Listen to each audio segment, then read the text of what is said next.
ಪತ್ರಿಕೆಗಳನ್ನು ನಡೆಸಿಕೊಂಡು ಬರುವುದು ಅಷ್ಟು ಸುಲಭವಲ್ಲ. ಇಂತಹ ಸಂದಿಗ್ಧ ಪರಿಸ್ಥಿತಿಯಲ್ಲಿಯೂ ಕೂಡ ಇದ್ದುದನ್ನು ಇದ್ದ ಹಾಗೆಯೇ ಬರೆದು ಪತ್ರಿಕೆ ಗೌರವವನ್ನು ಹೆಚ್ಚಿಸುತ್ತಿರುವ ಸಂಪಾದಕರ ಹಾಗೂ ವರದಿಗಾರರ ಕಾರ್ಯ ಪ್ರಶಂಸನೀಯವಾಗಿದೆ ಎಂದು ಕೊಪ್ಪಳ ಜಿಲ್ಲಾ ಯುವ ಮೋರ್ಚಾ ಬಿಜೆಪಿಯ ಅಧ್ಯಕ್ಷರಾದ ಮಹೇಶ್ ಭೂತೆ ಅವರು ಹೇಳಿದ್ದಾರೆ.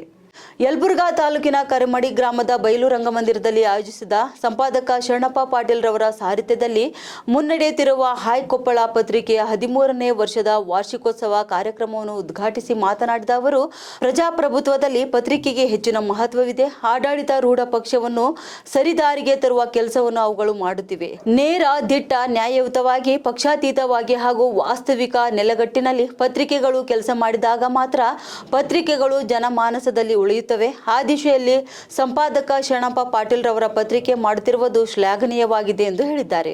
ಜಿಲ್ಲಾ ಪಂಚಾಯತ್ ಮಾಜಿ ಸದಸ್ಯರಾದ ಸಿಎಚ್ ಪ್ರೊಫೆಸರ್ ಪಾಟೀಲ್, ಶಕುಂತಲಾದೇವಿ, ಮಾಲಿ ಪಾಟೀಲ್, ಸಾಹಿತಿ ವೀರಣ್ಣವಾಲಿ, ಹುಚ್ಚೀರಪ್ಪ ರಾಂಪುರೆ, ಭೀಮಣ್ಣ ಹವಳಿ, ಶರಣಪ್ಪ ಹೊಸಳ್ಳಿ, ಗ್ರಾಮ ಪಂಚಾಯತ್ ಮಾಜಿ ಅಧ್ಯಕ್ಷ ಮಂಜುನಾಥ್ ಕುಕನೂರ್ ಇನ್ನಿತರರು ಮಾತನಾಡಿ ಗ್ರಾಮದ ಕೀರ್ತಿಯನ್ನು ನಾಡಿನೆಲ್ಲೆಡೆ ಪಸರಿಸಿ ಎಲ್ಲರ ಗಮನ ಸೆಳೆಯುತ್ತಿರುವ ಸಂಪಾದಕ ಶರಣಪ್ಪ ಪಾಟೀಲ್ ರವರು ಎಲ್ಲರನ್ನು ಅಪ್ಪಿಕೊಳ್ಳುವ ಅವರ ಭಾವನೆಗೆ ತಕ್ಕಂತೆ ಮುಂದಿನ ದಿನಮಾನಗಳಲ್ಲಿ ಒಳ್ಳೆ ಸ್ಥಾನಮಾನಗಳು ಲಭಿಸಲಿ ಎಂದು ಶುಭ ಹಾರೈಸಿದರು.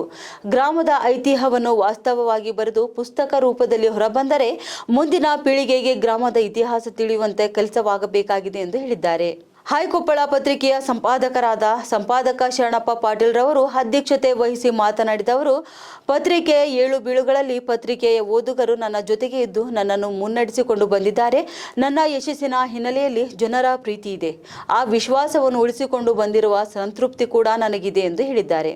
3ನೇ ವರ್ಷದ ವಾರ್ಷಿಕೋತ್ಸವ ಕಾರ್ಯಕ್ರಮ ವೇದಿಕೆ ಮೇಲೆ ಆಸೀನರಾಗಿರ್ತಕ್ಕಂಥ ಇದು ಸಭೆಯ ಸಮಾರಂಭದ ಅಧ್ಯಕ್ಷತೆಯನ್ನು ವಹಿಸಿರ್ತಕ್ಕಂಥ ಈ ಹಾಯ್ ಕೊಪ್ಪಳ ಸಂಪಾದಕರು ಆಗಿರ್ತಕ್ಕಂಥ ಶರಣಪ್ಪ ಪಾಟೀಲ್ ರವರೇ, ಅದೇ ತೆರನಾಗಿ ಉದ್ಘಾಟಕರಾಗಿ ಆಗಮಿಸಿರ್ತಕ್ಕಂಥ ಮಹೇಶ್ ಭೂತೆ ಅವರೇ, ಶಕುಂತಲಾದೇವಿ ಮಾಲಿ ಪಾಟೀಲ್ ಅವರೇ, ಲಿಂಗರಾಜ್ ಉಳ್ಳಾಗಡ್ಡಿ ಅವರೇ, ಭೀಮಣ್ಣ ಹೋಳಿ ಅವರೇ,